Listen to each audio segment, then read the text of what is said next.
Welcome to Current Affairs. My name is Nathan Robinson. I am the editor-in-chief of Current Affairs magazine. I am joined today by the great Kyle Kulinski. He is the host and producer of the Kyle Kulinski Show on the YouTube channel Secular Talk, and also co-hosts with recent Current Affairs guest Krystal the podcast Krystal Kyle and Friends. Kyle Kulinski, welcome to Current Affairs. Thank you so much for having me, Nathan. I appreciate it. Oh, I'm so excited because you are doing, ironically, for a channel that has always been called Secular Talk, you do what I consider the Lord's work, which is to say that you every single day go through all of the bullshit that exists in the world and try and set people straight on it. And that must be a painful task. Is that not a painful task, Kyle Kulinski? I would say it's more like therapy, to be honest. You know, it's almost like you got all these feelings and these pent-up emotions, and you're like, I got to get some stuff off my chest. And so that actually helps, I would say, on that front. Okay. Well, listen, I wanted to have you on because we're in a bad moment. This is not good. I mean, you are one of the leading left commentators online. You are one of the most articulate voices for a social democratic position, and independent voices who is both a critic of the mainstream Democratic Party, but also, obviously fiercely critical of the Trumpian right. And for those of us who hold stances such as you do, this is a difficult moment. Our power feels like it's in a low ebb. There were these exciting Bernie Sanders campaigns, and now here we are, Joe Biden barely seeming to be alive, and the Trumpian right set to, at the moment of this recording, take power in a couple of days. How are you feeling about where we're at right now? So, I mean, where we're at is bad, of course, but I would say, personally, I feel kind of reinvigorated. Wow. Yeah, because, when Trump ended up winning, you saw almost everybody abandon their post, right? So, like, in 2016, I had criticisms of the way the resistance was done, but at least they were resisting. Whereas this time around, when Trump won, you really saw, like, this weird across-the-board full capitulation or semi-capitulation. You see, like, MSNBC, Morning Joe going to Mar-a-Lago to kiss the ring. You have the Washington Post pulling cartoons that are critical of Trump, and the LA Times. And endorsing his cabinet nominees. Like, the editorial board was like, oh, these are fine. These are all fine. Right, yeah. And so when I look at that, I'm going, oh my God, there's, like, no voices left that are just even going to do, forget even leftist talking points, even basic, like, resistance, liberal, we're against Trump, even that feels gone.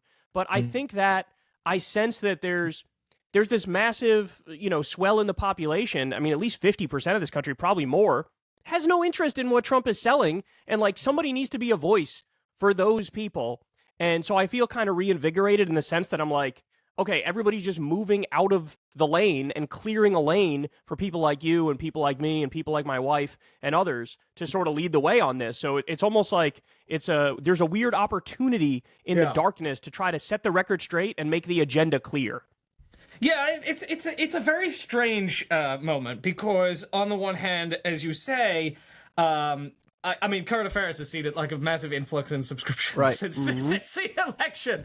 So we go, oh, well, there, and also people like you and myself and Krystal have been somewhat vindicated in some of the things that we were saying over the course of the past 2 years, where we're all like flashing the red lights and going like, the Trump is going to come back. Trump's going to come back. If the Democratic Party doesn't get his act together, this man will return to office. And then lo and behold, they don't get their act together and Trump returns to office. And we go, well, there you go. And then some people go, well, maybe these people knew what they were talking about. But on the other hand, the thing you describe is real scary, where, when Trump was inaugurated the first time, there was immediately like the Women's March. There were the big airport protests. There was a resistance. And it feels like a lot of that has been, I don't know, is not going to come back to the same degree. Yeah, no, that's the exact fear. And we're witnessing it firsthand. And it leads me to believe, like, well, the good news is this. There's going to be a lot of, like, liberal refugees and MSNBC refugees, and now I get the sense they're open to leftism because leftism actually has a story to tell, actually has a narrative, actually provides answers, whereas liberalism was sort of more, like a vapid attempt at pushing back on Trump for the sake of pushing back on Trump because they don't like Trump. Whereas leftism says, yeah, let's push back on Trump, but also here's our North Star. Here's where we're aiming. Here's what we're trying to get to. We're trying to get to universal health care. We're trying to get money out of politics. We're trying to get whatever, 4-day work week, Social Security for all, free college, the higher wages, the PRO Act, et cetera, et cetera. And so that's why, again, I feel like even though it's such a dark time, there really is an opportunity because I'm seeing a lot of people who are just like milquetoast liberals, sort of doing like sort of what you touched on before. They're going, wait a second. Maybe Bernie was right. Wait a second. Well, did you see that poll? He's the most popular senator in America. Like maybe that was the direction everybody should have went. There was some recent polling on Bernie revealing, as we've been saying for a long time, that he's the most popular politician in America. Overwhelmingly positive. Yeah. That wasn't the case for a long time. I mean, even though Bernie was quite popular, and people like you and me were always making the argument, actually Bernie had this power to speak to ordinary people and their concerns. There was still a lot of dislike for Bernie among liberals, a lot of rejection of this argument. I just saw someone online saying, though, I wasn't one of these people who was one of the Bernie would have won people, but now it really does feel like it's indisputable that we would have been better off in 2016 and 2020, like the case that you and I were screaming from the rooftops, which is nominate Bernie for God's sakes. Like people are going, after this Joe Biden catastrophe, that really, and the collapsed Hillary Clinton campaign in 2016, maybe. Yeah, and look at who's saying it. It's people you wouldn't expect. Jen Psaki made that point. James Carville, who despises Bernie Sanders, came out and said, I think maybe Bernie was right on some things. I think maybe they should have leaned into like raising the minimum wage, for example. David Brooks, the Pod Save Bros, the Pod Save Bros' own audience, they were furious at them when they did that interview with Kamala's staffers, and they felt like, you let these staffers off the hook. You didn't push them hard enough. You didn't get real answers out of them, and it's time for you guys to own up to where you failed. This is not... If you failed, you have to do some self-analysis. You failed and you're not doing the self-analysis, and this is where you see the door is open for people, because if the only people left resisting are basically the old school Bernie bros, people like you and me, if we're the only ones left resisting Trump, guess what? They're going to run into our loving embrace. And we have a giant movement behind us now, and we're the only ones who are willing to lead, because we're the only ones willing to actually stand up and say, we're not with this stuff. It's oligarchy. It's kleptocracy. These are robber barons, and they're going to destroy the country. No, it's true. And then PodSafe had Hassan on, and all their commenters were going, Hassan really makes a lot of sense. That's right. Yeah, it's a beautiful thing. It's a beautiful thing to see, and I didn't think we'd ever see it. But of course, there's also the argument they're all Johnny come latelys in a sense, where it's like, did you guys really not know early on that we were right, or did you kind of know we were right, and now is when you're forced to admit it? Like, I don't know. But that's more personal, petty on my part there. It's like, well, now that we've missed the two opportunities that we had for Bernie Sanders' presidency, thanks a lot. Now that you destroyed his campaigns, and then you go, oh, wait, no, that was our opportunity to have a popular social democratic president. That was the FDR moment that we could have had. And now here we are in 2025, and we didn't get it, and he's too old, and we got 4 more years of Trump. There's something really maddening about that. But how about this, though? I mean, don't you worry? One of my worries is that Trump is actually going to be more popular this time than the first time, because maybe Trump has learned a few things about political instincts. He understands people are anti-war, for instance. He's promising to be like the peace president. He's promising to resolve the war in Ukraine, to try and broker a ceasefire in Gaza. What if Trump does things that are popular? Yeah, so funny enough, I have the exact opposite position. Interesting. I worry that it's going to be way, way worse. And the reason I say that is because he literally did get away with everything. Like, he tried to overturn the last election. He did the fake elector slates. There were 91 criminal charges against him. He was literally convicted. He's a convicted felon in New York. Like, he got, what's the terminology they use? Like unconditional release or something like that. And so he is the guy who literally gets away with everything. So when I look at that, what I see is now he's going to go, any sort of like semblance of guardrails that were there before, any reasonable voices in the room that said, no, sir, you can't shoot protesters in the leg. No, sir, you can't do this. You can't do that. They're gone, and now they're all loyalists around him. So my fear is the exact opposite, that now he feels like I truly am invincible, and I can get away with whatever I want to get away with. The standard laws of politics don't apply to me. So I think he's actually going to have probably a worse term with worse outcomes, because I think he truly believes in being deeply, deeply anti-immigration, which is going to hurt this country massively. He truly believes in across-the-board tariffs, which he thinks he could do unilaterally, by the way, which will absolutely hurt this country. There's a list of policy, and also the corruption has been ramped up tenfold now, because he got away with it last time. The Supreme Court says, hey, man, you have immunity for anything that's even remotely considered official actions.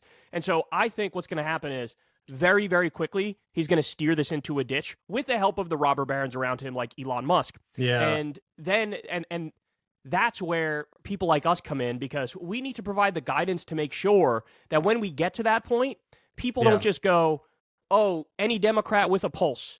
Let's go any Democrat with a pulse because they're not Trump. We need to be, yes, let's go with the Democrat, but let's go with one who actually believes in something, who's actually going to fix the problems. Because there are a lot of Democrats who are reacting to Trump's victory by going, well, we need to double down on the right-wing aspect. Clearly, like, America has told us that we need to be hardcore anti-immigrant. There are people like John Fetterman who go, who's basically like going more MAGA every day. So there's that possible reaction that you and I have to try and like pull people away from.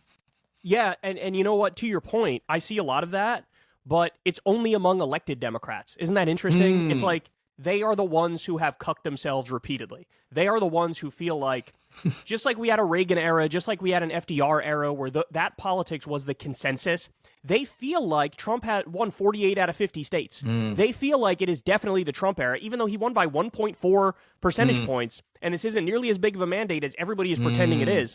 And that's where you see John Fetterman and people like him bending the knee or semi-bending the knee. A lot of Democrats in Congress are joining the Doge caucus. And so I think they're going to learn the hard way that the one rule, not just among leftists, but also among liberals, the one rule is going to be, if you want to lead this party, you better not capitulate or semi-capitulate. You better be a voice to actually counter what the Republicans are doing. And that's going to be a rude awakening for somebody like John Fetterman, because I think he thinks, I'm on the intelligent path to like win the Democratic primary in 2028 or whatever.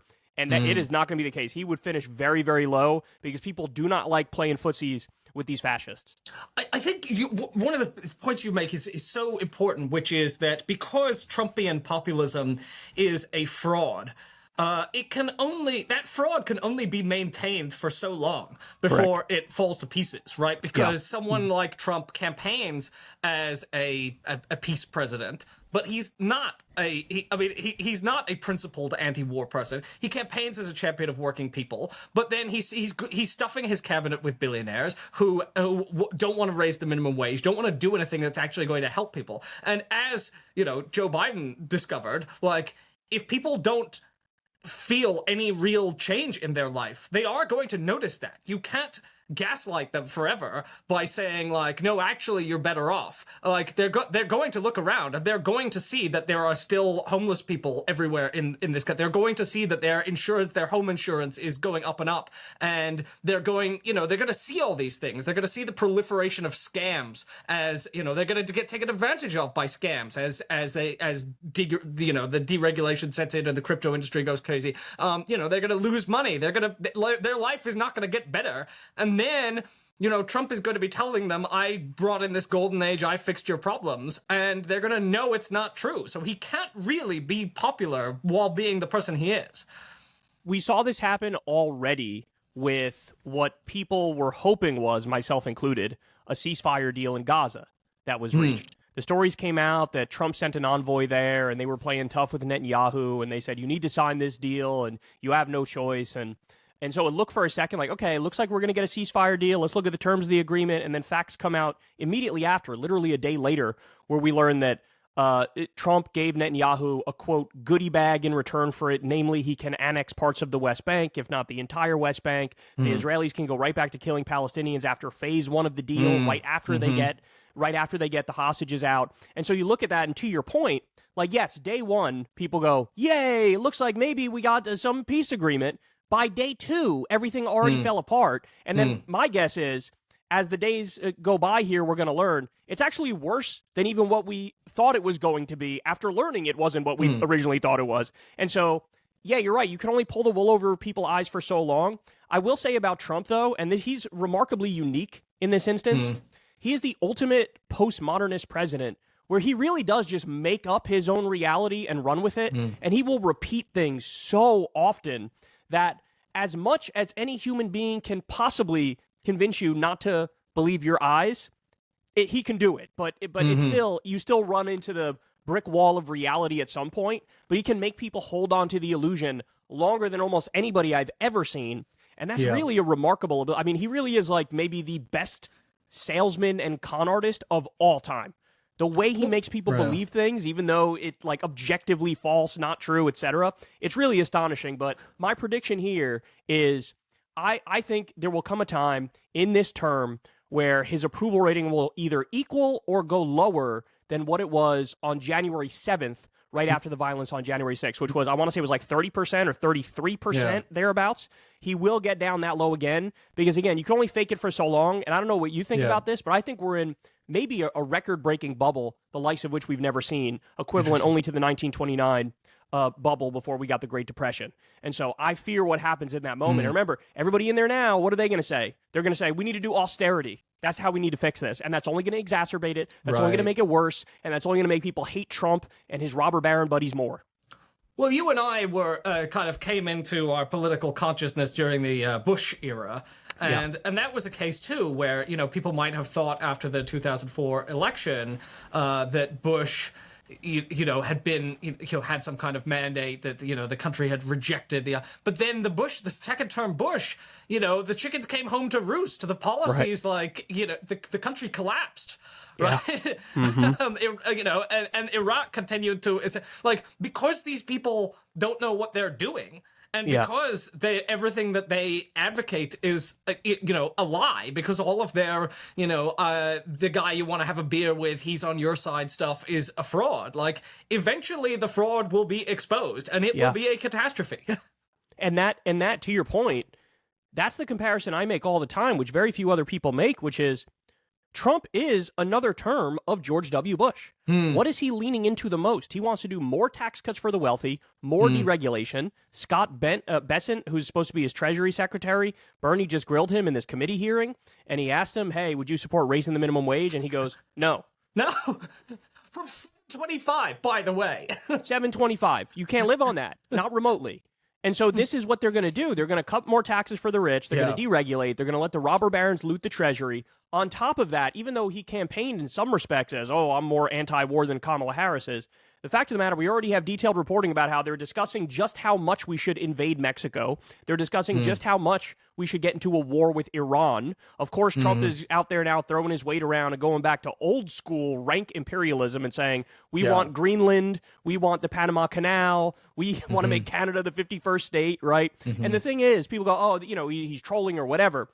Even if he is just trolling in those instances, it's still bad. That is still bad for the United States of America. That is still bad for international law. And also, of the list of countries he wants to do some sort of interventionist, I got bad news for you. He's not trolling about all of them. He certainly is not trolling about all of them. So he really is like he's the fourth term now of George W. Bush, and people are going to learn the hard way. I think the reason he won is because people got this sense, hey, at least he's for change. Like, at least he will change things, and things suck right now. But what they're going to see is, yeah, he's for change, but he's a revolutionary conservative, which means, he's going to change things. He's going to go far right with it, more pro-corporate with it, more pro-robber baron with it, and everybody's going to be worse off.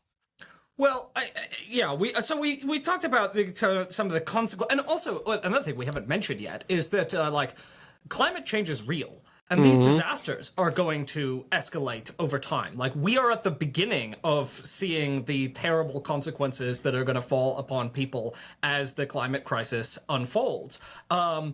Now, there's going to be an effort, as we've seen, to say, like, DEI, Right. But it's going to get worse and worse and worse. And that denial is going to be, hopefully, harder and harder to maintain. And as you mentioned, like, the MAGA right, like, tries to get people to live in... I thought Don't Look Up was a very profound film because, tries to, like, get people to inhabit this bubble of not seeing what's in front of their eyes coming for them.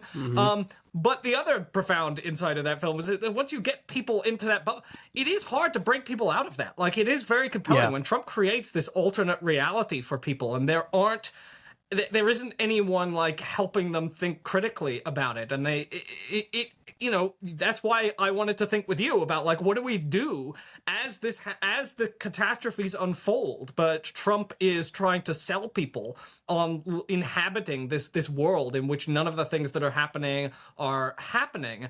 How could we pull people towards something else? Well, let me just say, you're 100% correct. Our information systems, in my estimation, have collapsed. So I actually just covered a story on this the other day because CNN ran a segment on it. Searches for, like, wildfire-related stuff on Google, it's skyrocketed like 2,400% or 2,900%, something like that. So people are experiencing the results of climate change. But at the same time, you had searches for climate change decrease 9%. And so, in other words, what you have here is the media is generally not making the connection between the increase in extreme weather events and climate change.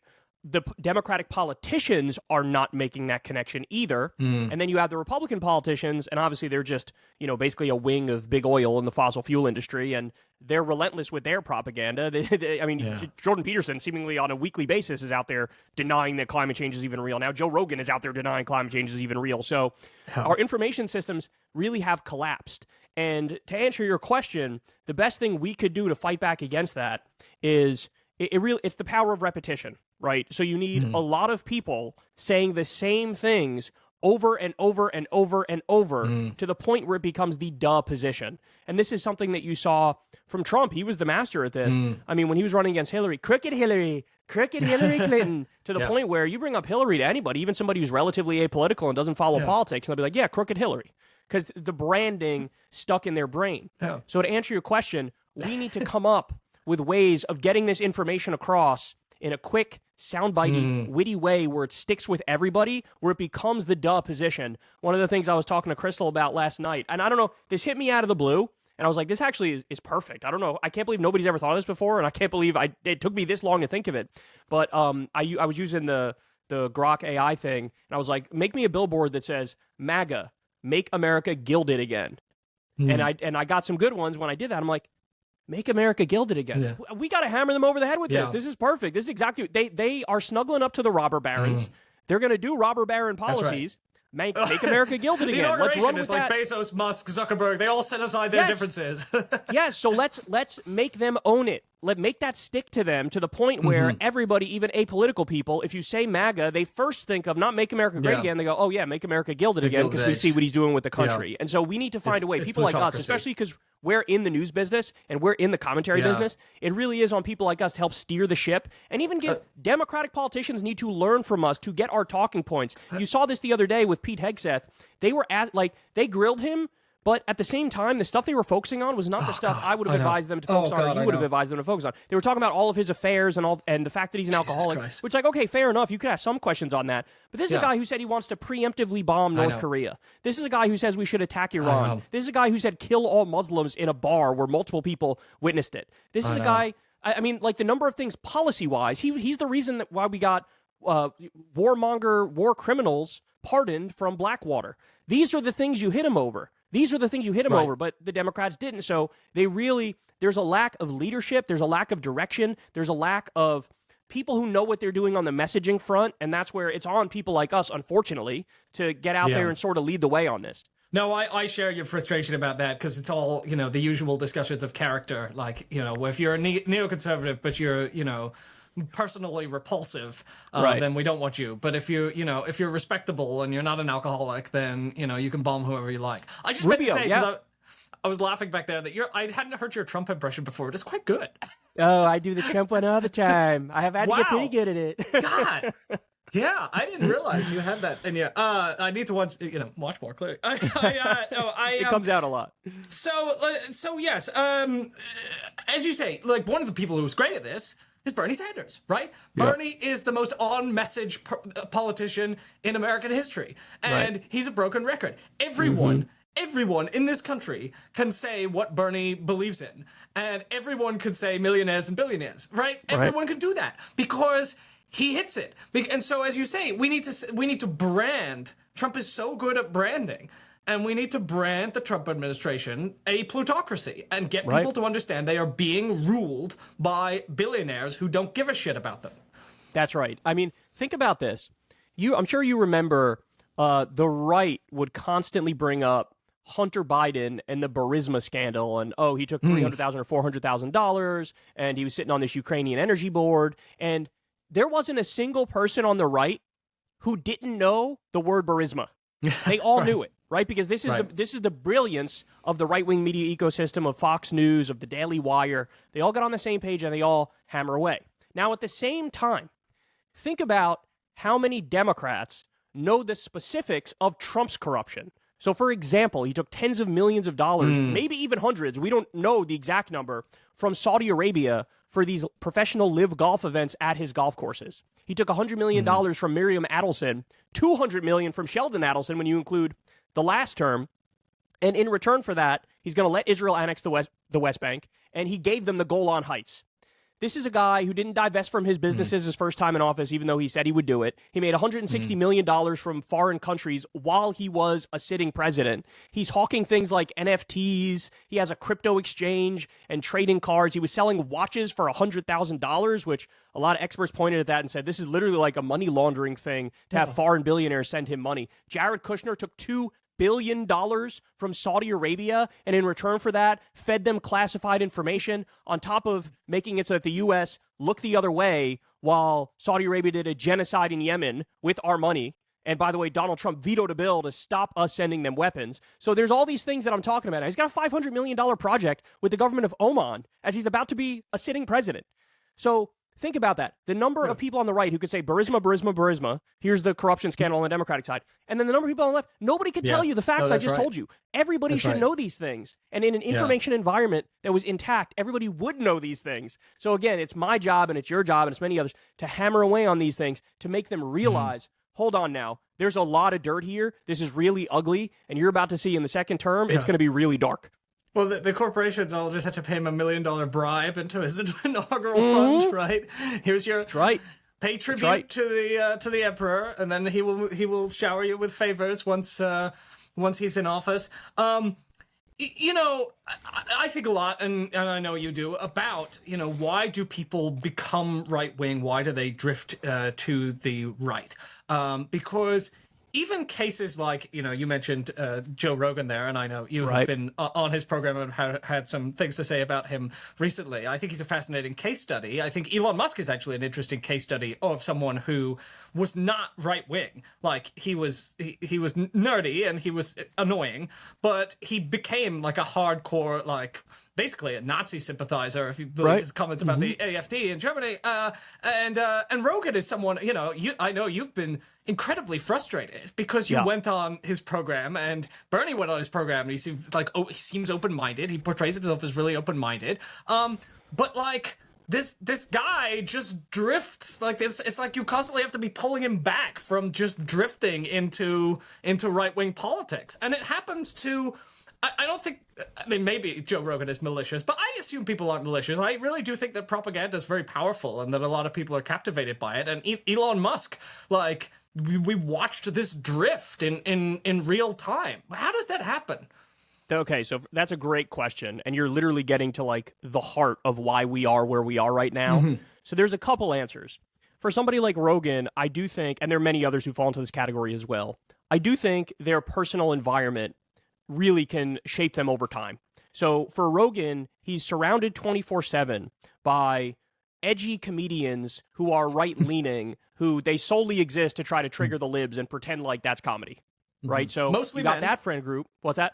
Mostly men, by the way, also. Of course, almost all. Almost all. Yeah. You also have the UFC and MMA types who, generally speaking, are right-leaning. He's hanging out with them all the time, too. And then now, because of his podcast, he's literally hanging out with a robber baron on like a weekly or monthly basis. He has a new billionaire on so that he can, coddle his balls the entire time. So he's in these environments, and he doesn't ever hear anymore the counterpoints. He doesn't hear, hey, here's why this is incorrect. Here's why this is actually bad politics and bad policy. And so if you surround somebody, and he lives in Texas now, he went from living in LA to living in Texas, and I think that also has an effect. So for some people, it's the environment, but there's another big portion of this, which might even be more important, which is the right have mastered taking certain talking points on certain issues and really making it stick. So for Rogan and many others, COVID was a big one, where he became this big COVID conspiracy theorist. He also became this big COVID libertarian to the point where he thinks any sort of regulations whatsoever in the midst of a raging pandemic are authoritarian by their nature. You should never do them and could never do them. The government was lying to you. The vaccine is actually bad for you. Like all these different things. He ended up going way down that rabbit hole to the point where at first it started like, hey, let people have the choice of taking the vaccine or not. And then eventually it became like, every conspiracy theory about the vaccine is true. Yeah. Wokeness is another big one. I do feel like a lot of comedians and a lot of young men in particular sort of lost their minds on the battlefield of wokeness, where they started to genuinely and sincerely believe the biggest enemies of this country are purple-haired or blue-haired college kids with a septum ring who tried to stop Ben Shapiro from giving a speech or tried to stop Ann Coulter from giving a speech. And so in their minds, they're going, well, hold on now. It's the Democrats who are anti-freedom. It's the Democrats who are authoritarian. It's the Democrats who are against freedom of speech. And on an issue like that, over time, they self-radicalized. And again, the problem is that they're missing such a large part of the picture. Because if you really want to have a serious conversation about who's bad for free speech in this country, you have to bring up Donald Trump. Nobody has been more hostile to freedom of speech in this country than Donald Trump. And unfortunately, I don't think people know that. I don't think they know that Trump said we should put people in jail for a year if they do flag burning. I don't think they know he sued CNN for $475 million because CNN used the term the big lie to describe Trump's election denialism. I don't think they know Trump charged 6 journalists with felony rioting when they did no such thing. And that's what drives me crazy. And that's why you've seen me be so hard on the Rogan types, because at this point, I do think it's just dishonest. It didn't start dishonest, but as time goes by, it's not like he's totally unfamiliar with the counter-arguments to this. I mean, Rogan's been going around now calling Tim Walz like the most prolific liar in American politics. Meanwhile, Rogan sat across from Donald Trump and let Donald Trump say to his face, I never said lock her up about Hillary Clinton. I didn't say it. I never said it. They say lock her up, lock her up. And I'd always go, take it easy, just relax. We're going to win this thing. Take it easy, take it easy. And I'm telling you, I kept it down, just the opposite. Now they say, oh, Trump wanted to put her in jail. No, I saved her. Let him go off about how he thinks the 2020 election was stolen. He lied to Rogan's face repeatedly and brazenly, and Rogan didn't care because now he's thrown in his lot with MAGA. But to your question, it's a process, right? Yeah. Some people get radicalized by their environment. Some people, it's certain issues that stick in their mind, and then it blossoms out from there. I mean, you see this to some extent with TYT a little now, too, where on issues of crime stuff, on issues of trans stuff, they start like, hey, actually, I'm a moderate on this. I'm not really a leftist on this. And then over time, it becomes, well, the left is being really dishonest about this, and actually the right has a point. And then you see this sort of mission creep on issues over time. And it's also a big thing in our space, what you focus on. Where do you put your energy? Right? And there's some people who, even if they're left-wing on 90% of things, if they hyper-focus on the 10% where they're not on the left, and that's the thing that animates them, and that's what they get passionate about, well, then you're off to the races, and then, slowly but surely you can transform over time. But then that gets us to the question is what attitude and tactics should we as leftists approach if we do want to pull people back? Because when people say, when you hear people say, okay, well, yeah, I'm with Bernie Sanders on universal health care, but I'm also really worried about crime and, I feel menaced by homeless people. I obviously, viscerally that upsets me when people start to go after the homeless. That really, Yeah. But also there's a criticism of the left that is made that, the right is always looking for converts and the left is always looking for traitors. That we cancel people when they're not a little bit with us, or we say, okay, well you're MAGA now because you hold a reactionary belief. Or what should we do when we have people who seem to align with us on some stuff, but then they say something where we're like, oh Jesus, that's abhorrent. My answer is very clear on this, and again, you're asking a great question. The answer to me is tough love. The answer to me is I want to copy exactly what Donald Trump did this time around and why he ended up winning. If you'll notice, if somebody disagrees with Trump 1%, he beheads them. And then he holds the head up publicly, and he's like, look at this guy, an enemy to the movement, a horrible person. Can you believe why they did that and how they did that?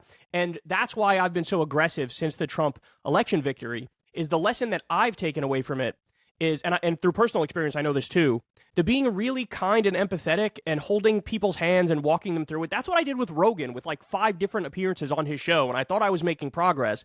But at the end of the day, when push came to shove, it all came to naught. So my reaction now is basically the polar opposite of what it used to be.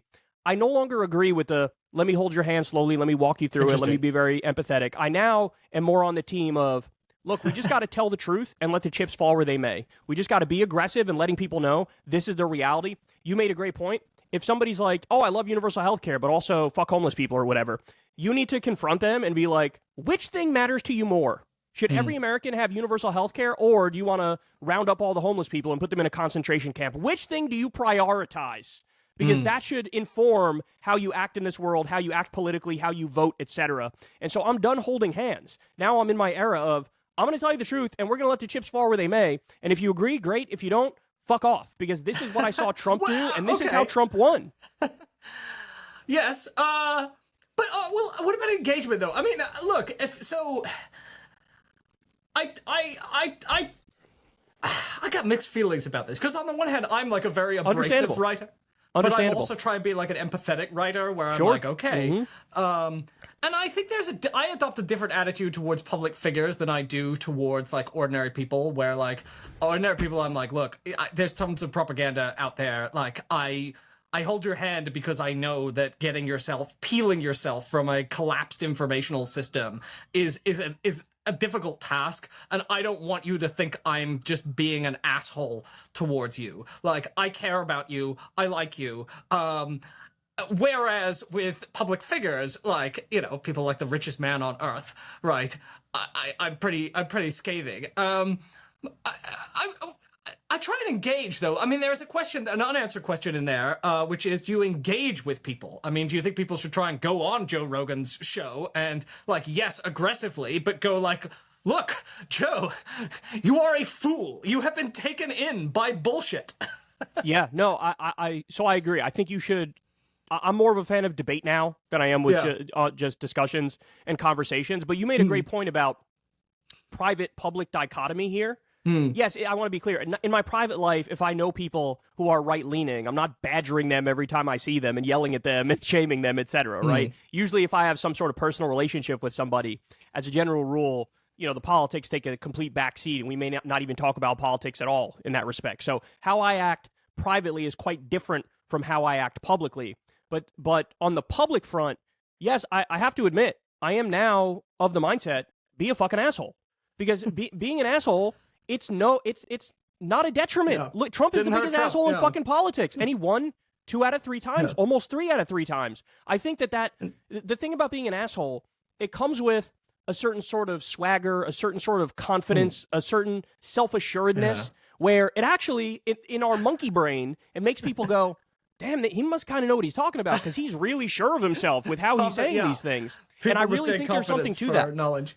I really think there's something to that you have to have a spine, you have to be aggressive, you have to be self-assured, and you have to let people know, like, no, this is the way. This is the way. And I'm not backing off 1% if you disagree on that. So, and remember, if you and I were to have this conversation 3 years ago, 4 years ago, I would be saying literally the exact opposite of what I'm saying now. But it's from personal experience of having been the guy who's like, I'll be the good lefty who understands you and walks you through it, etc. And seeing that fall flat on his fucking face, that now I'm like, Look, if I'm going down, I'm at least going to fucking go out swinging. I'm at least going to make clear, here's where I stand on this, and here's where you should stand on this. And if you don't, fuck off. Yeah.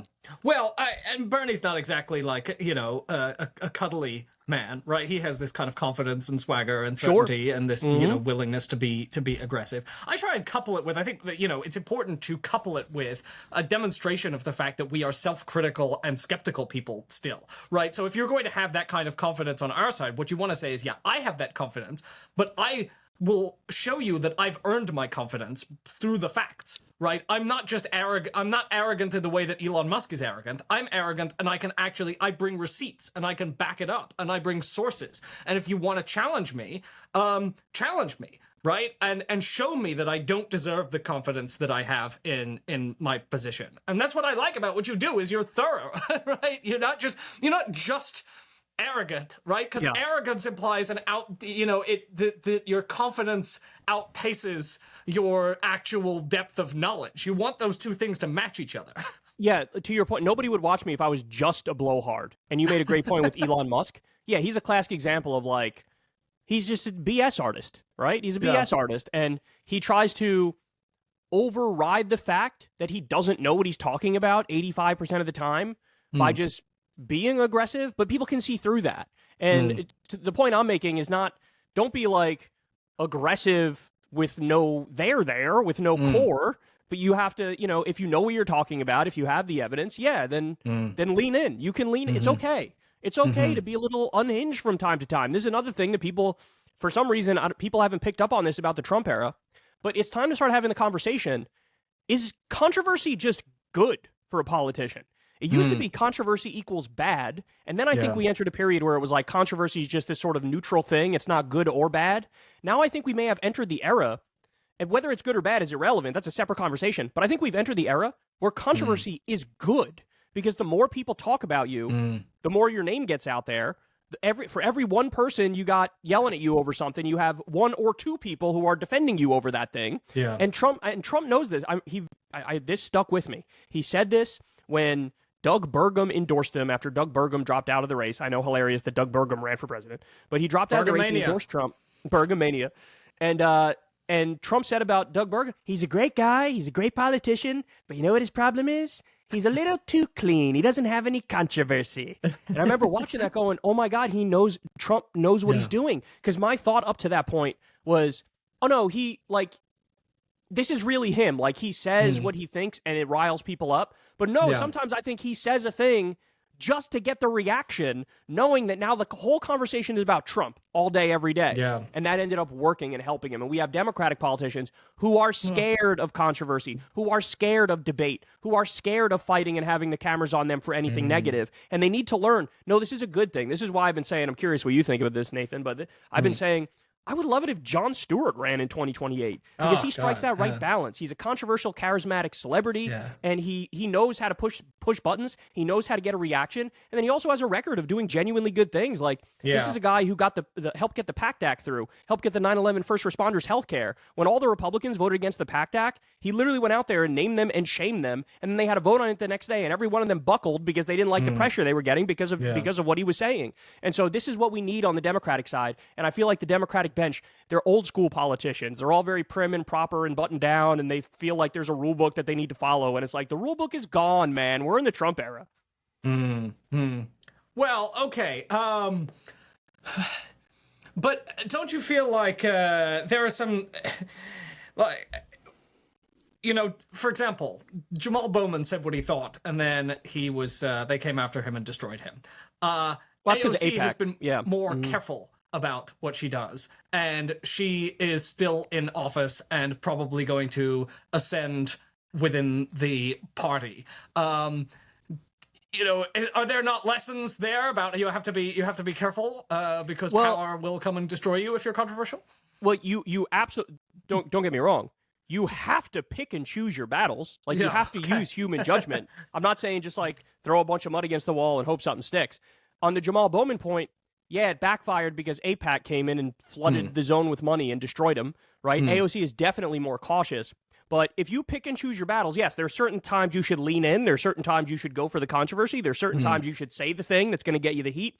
But then there's other times where, hey, maybe you live to fight another day because this particular thing could sink you. So yeah, I'm not arguing for on every issue all the time across the board, but I am arguing for sometimes we need a little bit of that energy. I got two more questions for you, Kyle. First, we've talked a lot about media and messaging and information because that's the sphere that you and I work in. But obviously, that doesn't actually get you to political power, which requires organization, which requires taking office. You were a co-founder of Justice Democrats, which was, an effort to actually reshape the composition of the Democratic Party. I know that for you, you felt like that effort did not pan out the way that you initially hoped when you got involved with it. Where are you at with thinking about how we can actually build real power? So the short answer at this moment is that I'm way more enthusiastic over the union movement than I am over the lane that I originally took. That's not to say that that people shouldn't run for office or that Justice Democrats is across the board bad. I think they're still the best thing that we got, and we got some good politicians out of it. I would have liked for them to be more aggressive and et cetera, but the union movement has given me more hope at the moment. And I have to be honest, the other thing that gave me a lot of hope, believe it or not, was when Kamala picked Tim Walz for VP. Yeah, I know. Because there's a brief moment where you're like, wow, maybe they know what they're doing. Yes, because Tim Walz, and I studied his record deeply, and I talked about it a lot on my show. He's basically if Bernie Sanders was the governor of Minnesota. Like, the stuff he was able to achieve was phenomenal. We're talking about free school breakfast and lunch for kids, 12 weeks paid family leave, 12 weeks paid sick leave. Like, he did all these things that were genuinely and sincerely amazing. It was like a ready-made agenda that Kamala could have run on and should have run on. I know. Right? And so I guess my answer is the union movement gives me a lot of hope. But also, you do have these diamonds in the rough, whether they're like Midwest Democratic politicians or others. And also, I do think that we have successfully, to one extent or another, we have successfully shifted the Overton window over time, where now we're having conversations that in the past we would have thought there's no way Democratic politicians are thinking of doing these things, right? So, for example, when COVID hit, we had this expansion of the social safety net, where you had an eviction ban, you had extended unemployment, you had extra unemployment, you had a foreclosure ban, a child tax credit expansion, free school meals, extra food stamp benefits, Medicaid expansion. And if you told me before that this is something that was going to happen under a Democratic president, I'd say you're crazy. That's not going to happen, right? And then you even had the original Build Back Better bill, which I think if that had passed, that would have gotten the Democrats a lot closer to winning. If they changed their Gaza policy and did the original Build Back Better, I think for sure Kamala Harris would have won. But you had Bernie was one of the chief authors of that legislation, and that was what the debate was and the conversation was in Washington. And of course, Manchin and Sinema torpedoed parts of it and made it significantly worse, and we got the IRA. But just the fact we were having that conversation about paid family leave and childcare and universal pre-K and free community college and expanded Medicare and higher minimum wage and lowering all prescription drug prices and expanded child tax credit, that made me go, oh, okay. So we actually are moving the football down the field, as much as it feels like, man, we hit a brick wall, we're not winning anything. Right. And so that gives me hope also that now these conversations are happening. We got those $1,400 stimulus checks. The fact that you would get direct stimulus checks, that's something if you told me 4 years ago, I'd be like, no way we're doing direct stimulus checks. And then here we are. So I think we're closer than a lot of people think we are to some real transformational change. It's just that now we took a giant step backwards because we got the oligarch coming in there. And it's going to be a tough battle uphill. But I think the center of the party is moving more towards closer to where we are than where we may feel like it is. Okay. Yeah, well, I'm glad to wrap up on such a hopeful note. But let me, one more thing I wanted to ask you, because we are recording this in the last 3 days of the Biden presidency. You mentioned, some of what you mentioned are examples of the way that Joe Biden exceeded the expectations that leftists may have had for him coming in, given his horrendous record during his 40-year career in the Senate. What is your final verdict on the Biden presidency? So somebody actually just asked me this question the other day, and I gave two different answers. Okay. The first one is, if I'm going to give the most direct answer, you got to give him an F for the presidency. And the reason I say that is because anybody who arms and funds a genocide and knows that they're arming and funding a genocide and they keep doing it, there is no, like, yeah, but there's this other thing that was. We'll it's take like, a few no. points off for that, but you know, It's like, but you know, hey, checks. Right. Hey, Dave's a real good guy, but he's got 17 people he murdered in his basement, and he's got their head sitting in the freezer. It's like, well, then sort of fuck Dave. Like, we don't like Dave, right? Right. So, right. So that's the most direct answer I could give. Right. No. But yes, that's more, dark, but true. Yeah. The more interesting conversation to have is if we separate it out between domestic/economic policy as one realm, and then you have pre-October 7th foreign policy is another one, and then you have post-October 7th foreign policy. Post-October 7th foreign policy, literally 0%, F minus, minus, minus, minus. Prior to that on foreign policy, he got us out of Afghanistan and he nearly ended the drone war, which surprised me massively. Yeah, and at that time, we were having the conversation, oh, he's by far the best president of our lifetimes. He blew Obama out of the water. Right now, he blew it all after that. But at that point, we were like, oh, look at this. This is amazing. And on domestic policy, you got to give him like a C+, because you have Lena Khan and the amazing work that they're doing over at the NLRB and the FTC, and they're really, to my surprise, cracking down on corporate power and consolidation in a way that I couldn't have imagined that they would have done. Like we talked about earlier, you had multiple avenues of student loan debt reduction. Some of it got through, most of it got blocked by the Supreme Court, but he even went as far as invoking the Higher Education Act in order to go around the Supreme Court in order to do it. The stimulus checks, you have the 800,000 manufacturing jobs coming back because of the CHIPS Act and the infrastructure bill and the IRA. So on domestic policy, you know, he's very comparable to like Lyndon B. Johnson. Lyndon B. Johnson escalated over and over and over and over in Vietnam. And for that, he gets an F2. But at home, he was like, let's do the war on poverty. And it's like, okay, well, that's good. And so he's a very complex character. But, you know, at the end of the day, for all the good you can point out on domestic and economic stuff and pre-October 7th foreign policy, he really squandered it all. And then to put the cherry on top, you can't talk about Biden without having the conversation about the fact that he's 1,000 years old, the fact that he can't put together an argument. He could never make the idea of him trying to sell his accomplishments and sell a vision for the future, it's preposterous. He doesn't have the ability to do it. And so I think that's where we're at basically with Joe Biden. That there's a weird thing where Joe Biden, in addition to the kind of the obvious senility, like even when his administration was doing these good things, like he never really quite seemed to believe in them himself, right? He's always been very skeptical of student loan forgiveness, and very negative towards it, and so it's like the messaging is just horrible. He's a terrible salesman for his own best policies. and even on Build Back Better, which would have been transformational if it went through, the second he ran into some opposition from Kyrsten Sinema and Joe Manchin, he was like, okay, let's water it down 80% and then get the IRA. And it's like, you know, this is where you need to throw around your weight here. This is where you need to be a president. This is where you got to twist some arms and you got to play the carrot or stick type game. And he doesn't have it in him because, to your point, he doesn't really care.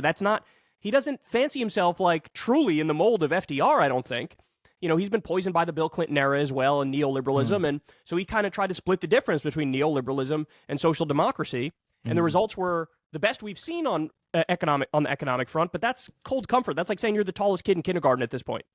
And this is where people really underestimate how good Bernie might have been, because Bernie, the argument that was always made is, well, Bernie would have gotten elected president, but he wouldn't have the support of Congress. Bernie is actually fantastic at working Congress. This is one of the things that people never appreciated about Bernie, is that Bernie has an amazing ability to balance the confrontational approach with the wheeler-dealer approach in Congress, which is why he was the amendment king. And he worked with Republicans to block the weapon shipments from the U.S. to Saudi Arabia when Saudi Arabia was doing the genocide in Yemen. It was Bernie and I believe Mike Lee who worked together to get that through the Senate. And this is, he's got a history of this. Back when Ron Paul was there, Ron Paul and Bernie would work together all the time. Not only can he work with Republicans, he also can bring in some of those establishment Democrats who he can sell on certain issues. And so, and to your point, really Obama is the one who knows the most how effective Bernie would have been, because he pulled out all the stops to try to stop a Bernie presidency, knowing that a Bernie presidency would dwarf his presidency and make it look like an abysmal failure. Right. Because then what does Obama exposed that everything was a lie about how he couldn't do anything. Right. Yeah. So. Okay. Well, Kyle, I've blitzed through so many of the things that I wanted to have you on to discuss, because here at Current Affairs, we just have immense respect for what you do. You're one of the few people left who makes sense.